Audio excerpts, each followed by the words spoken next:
ప్రభువునందు ప్రియ సహోదరి సహోదరులారా, మన ప్రభువును రక్షకుడునైన యేసుక్రీస్తు అతి శ్రేష్టమైన నామములో మీకందరికీ నా హృదయపూర్వక వందనములు. ఈ రోజంతా మీ ప్రయాణాలలో, మీ పనులలో దేవుడు మిమ్మల్ని కాపాడి ఈ రాత్రికాల సమయంలో ఆయన పాదాల చెంతకు నడిపించినందుకు ఆయనకే మహిమ కలుగునుగాక. ఈ సందేశము వీక్షిస్తున్న ప్రతి బిడ్డను, మీ కుటుంబాలను దేవుడు ఆశీర్వదించునుగాక.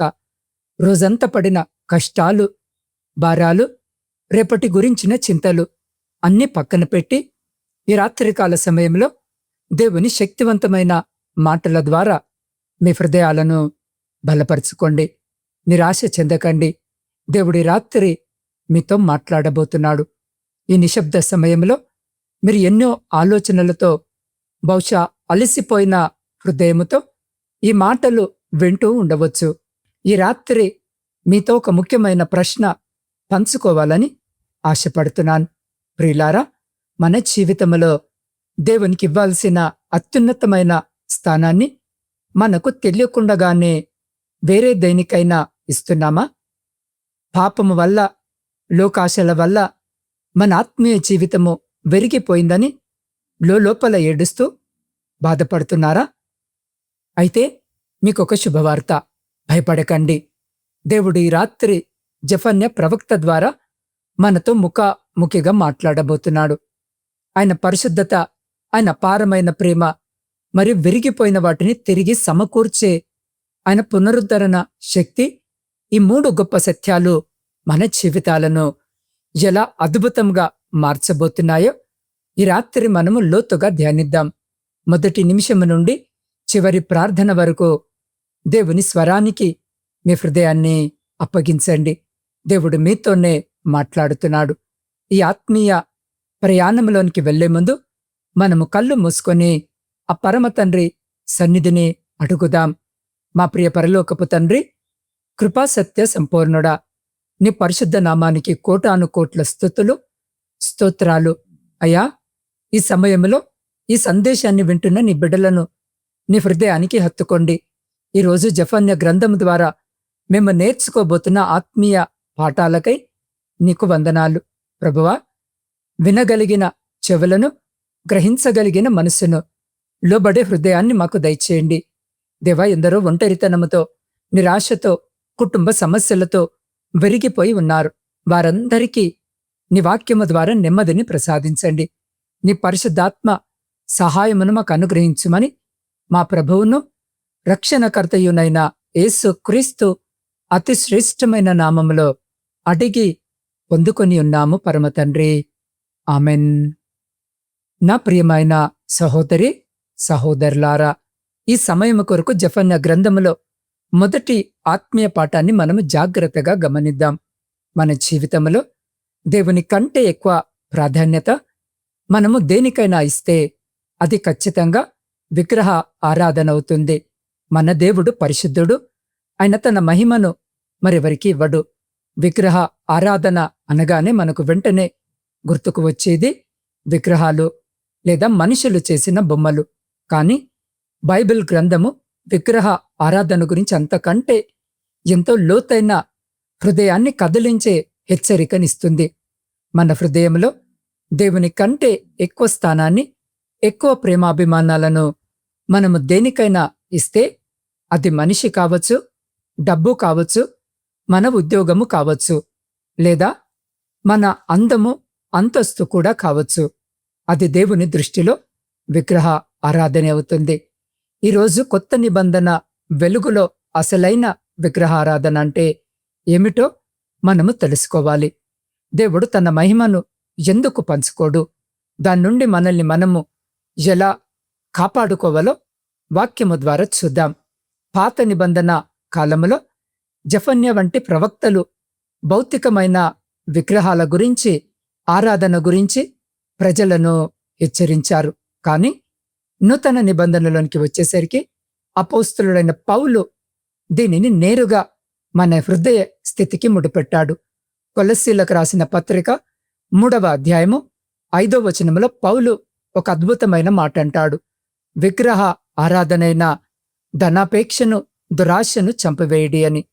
ఇక్కడ అపోస్తలుడు ఏమంటున్నాడు అనంటే, ఏదైనా వస్తువు మీద లేదా విషయం మీద మనకుండే విపరీతమైన కోరిక, లోక సంబంధమైన ఆశలు విగ్రహ ఆరాధనతో సమానము.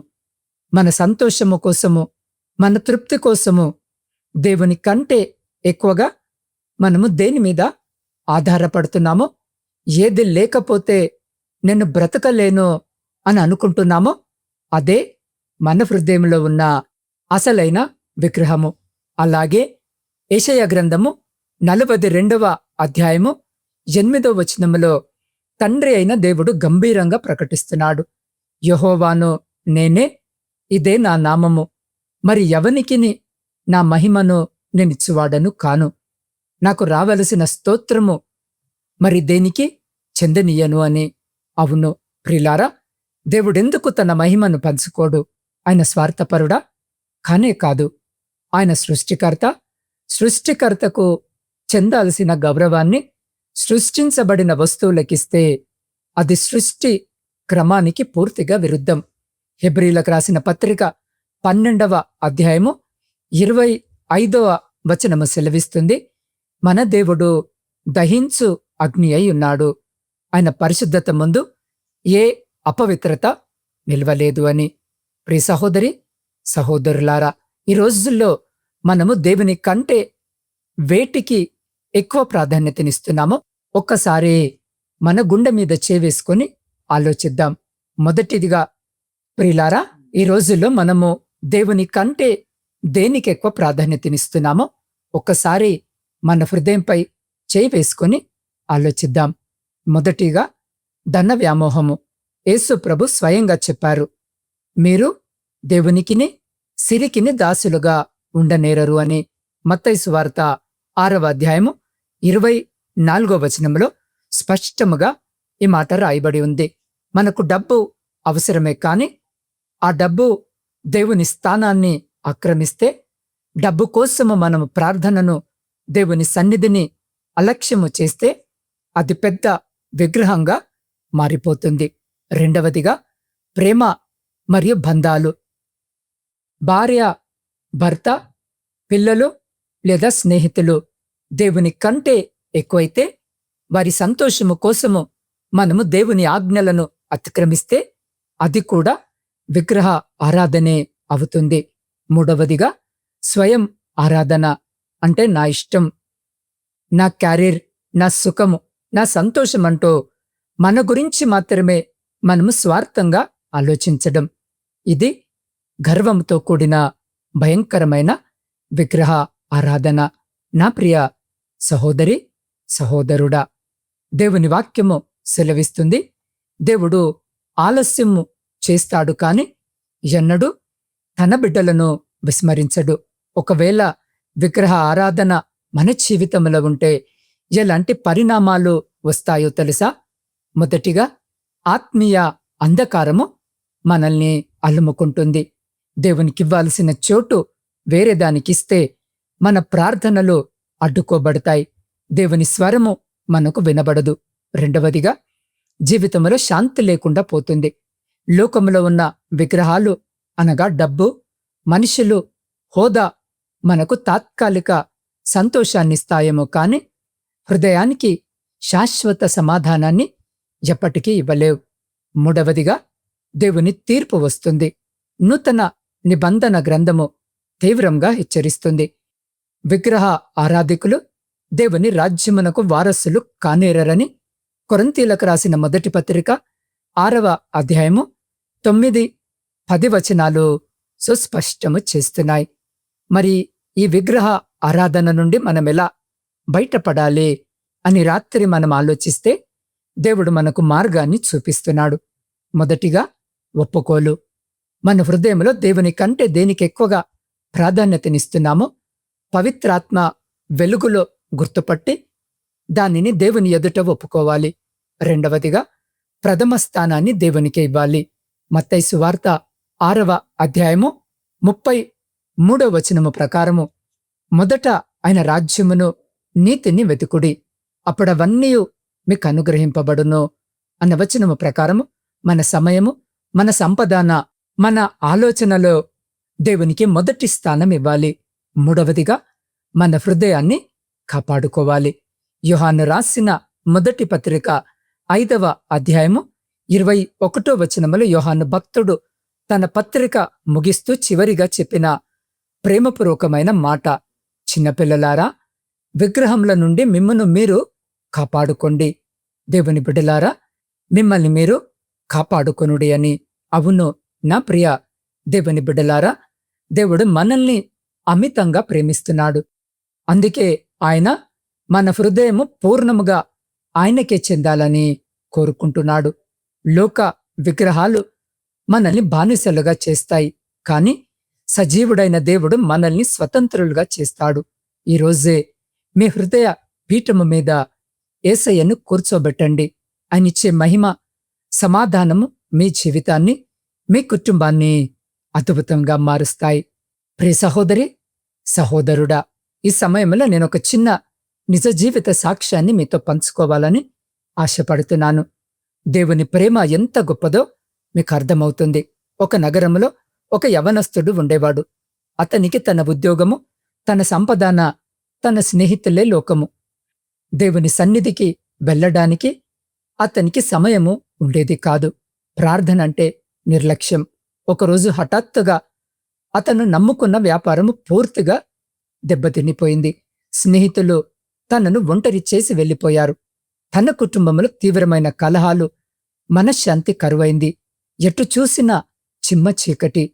ఆత్మహత్యే శరణ్యము అనుకున్న ఆ పరిస్థితిలో ఒక రాత్రి ఆ యవనస్తుడు మోకరించి, ప్రభూ, నిన్ను విడిచి నేను నిర్మించుకున్న నా సామ్రాజ్యము కూలిపోయింది నైనా, నన్ను క్షమించు తండ్రి, నా హృదయంలో నీకు చోటిస్తాను అని కన్నీళ్లతో ప్రార్థించాడు. నా ప్రియ సహోదరి, సహోదరుడా, ఆ రాత్రే దేవుని అద్భుతమైన శాంతి అతని హృదయంలోనికి ప్రవేశించింది. దేవుడు మూసిన తలుపు వెనుక కూడా ఒక గొప్ప ప్రణాళిక ఉంటుంది అన్నట్లుగా దేవుడు అతని జీవితాన్ని సమూలంగా మార్చివేశాడు. పోయిన వాటన్నిటినీ దేవుడు రెండంతలుగా తిరిగిచ్చాడు. ఈరోజు మీ జీవితంలో కూడా, ఈరోజు మీ కన్నీళ్లు రేపటి సాక్ష్యంగా మారవచ్చు. దేవుడింకా మీ కథను పూర్తి చేయలేదు. ఎందుకంటే మీరు ఒంటరిగా లేరు. దేవుడు మీతో ఉన్నాడు. ఇప్పుడు జెఫన్యా గ్రంథం నుండి మరొక అత్యంత మధురమైన ఆత్మీయ పాఠాన్ని చూద్దాం. మనం ఎప్పుడైతే పశ్చాత్తాపపడి ఆయన దగ్గరికి వస్తామో, ఎప్పుడైతే ఆయన మనల్ని చూసి గంతులు వేసి పాటలు పాడి సంతోషించే పరలోకపు తండ్రి ఆయన మన మధ్య నివసించాలని ఆశపడుతున్నాడు. సాధారణంగా దేవుడు అనగానే మనకు వెంటనే గుర్తుకు వచ్చేది ఆయన శక్తి, ఆయన తీర్పు లేదా ఆయన కఠినమైన నియమాలు. కాని విశ్వాన్ని సృష్టించిన ఆ దేవుడు పాపి అయిన మిమ్మల్ని, నన్ను, మనందరినీ చూసి ఆనందంతో పాటలు పాడుతాడని మీకు తెలుసా? వినడానికి ఎంత ఆశ్చర్యంగా ఉన్నా ఇది బైబిల్ మనకు ఇస్తున్న పరమసత్యం. జెఫన్యా గ్రంథము 3వ అధ్యాయము 17వ వచనములో ఒక అద్భుతమైన మాట ఉంది. నీ దేవుడైన యెహోవా నీ మధ్య ఉన్నాడు. ఆయన శక్తిమంతుడు. ఆయన మిమ్మను రక్షించును. ఆయన బహు ఆనందముతో నీ అందు సంతోషించును. నీ అందు తనకున్న ప్రేమను బట్టి శాంతము వహించి నీ అందలి సంతోషము చేత ఆయన హర్షించును, గానము చేను. అవును నా ప్రియ సహోదరి, సహోదరుడా, ఒక తల్లి తన బిడ్డ పడుకున్నప్పుడు లేదా నవ్వుతున్నప్పుడు ఆ బిడ్డను చూసి ఎంతగా మురిసిపోతుందో, లాలిపాటలు పాడుతుందో, దేవుడు తన వైపు తిరిగిన తన ప్రజలను చూసి అంతకంటే ఎక్కువగా మురిసిపోతాడు. ఇక్కడ పాటలు పాడును అంటే ఆయన మనల్ని బట్టి అత్యంత ఉత్సాహముతో, ఆనందముతో కేరింతలు కొడుతున్నాడని అర్థం. పాత నిబంధనలో జెఫన్యా ప్రవక్త చెప్పిన ఈ అద్భుతమైన తండ్రి హృదయాన్ని నూతన నిబంధనలో యేసు క్రీస్తు ప్రభు తన ఉపమానాల ద్వారా మన కళ్ళకు కట్టినట్టు చూపించాడు. లూకా సువార్త 15వ అధ్యాయంలో తప్పిపోయిన కుమారుని ఉపమానం మనందరికీ తెలుసు. ఆ కుమారుడు తండ్రి ఆస్తిని పాపములో, దుర్వ్యాపారంలో పాడు చేసుకున్నాడు. సర్వస్వము కోల్పోయి విరిగిన హృదయముతో తిరిగి తండ్రి ఇంటికి వస్తున్నప్పుడు తండ్రి అతనిని తిట్టలేదు, కొట్టలేదు. అతడింకా దూరముగా ఉన్నప్పుడే తండ్రి అతనిని చూసి కనికరపడి పరుగు పరుగున వెళ్ళి అతని మెడ మీద పడి ముద్దు పెట్టుకున్నాడు. ఆలోచించండి నా ప్రియ సహోదరి సహోదరుడా, ఒక వృద్ధ తండ్రి పరిగెత్తడము దేన్ని చూపిస్తుంది అనంటే, ఆయన మన కోసమే, అంటే మీకోసమే, నా కోసమే, మనందరి కోసమే ఎంతగా ఎదురు చూస్తున్నాడు. మన రాక ఆయనకెంతగా సంతోషాన్నిస్తుందో కదా. ఆ రోజు ఆ ఇంట్లో పెద్ద విందు జరిగింది. సంగీత నాట్యాలు జరిగాయి. అంటే ఒక పాపి పశ్చాత్తాపపడి దేవుని వైపు తిరిగితే పరలోకములో అంతులేని సంతోషము కలుగుతుంది. లూకా సువార్త 15వ అధ్యాయము 7వ వచనములో యేసయ్య చెప్పారు, అటువలే మారు మనసు అక్కరలేని 99 మంది నీతిమంతుల విషయమై కలుగు సంతోషము కంటే మారు మనసు పొందు ఒక పాపి విషయమై పరలోకమందు ఎక్కువ సంతోషము కలుగును అని. అవును నా ప్రియ సహోదరి సహోదరుడా, దేవుడెక్కడో ఆకాశములో ఉండి మనల్ని కేవలము గమనించేవాడు కాదు. ఆయన మన మధ్య, మన హృదయములో నివసించాలని ఆశపడుతున్నాడు. యోహాను సువార్త 1వ అధ్యాయము 14వ వచనములో ఆ వాక్యము శరీరధారి అయి కృపా సత్య సంపూర్ణుడుగా మన మధ్య నివసించెను అని వ్రాయబడి ఉన్నది. యేసు క్రీస్తుగా ఆయన ఈ భూమి మీదికి వచ్చింది మనతో నివసించడానికే. ప్రకటన గ్రంథం 21వ అధ్యాయము 3వ వచనం అంటుంది కదా, ఇదిగో దేవుని నివాసము మనుషులతో కూడా ఉన్నది, ఆయన వారితో కాపురముండును. దేవునికి మనతో సహవాసం అంటే ఎంత ఇష్టమో కదా. మన హృదయము ఆయన నివసించే పరిశుద్ధ దేవాలయము కావాలని ఆయన కోరుకుంటున్నాడు.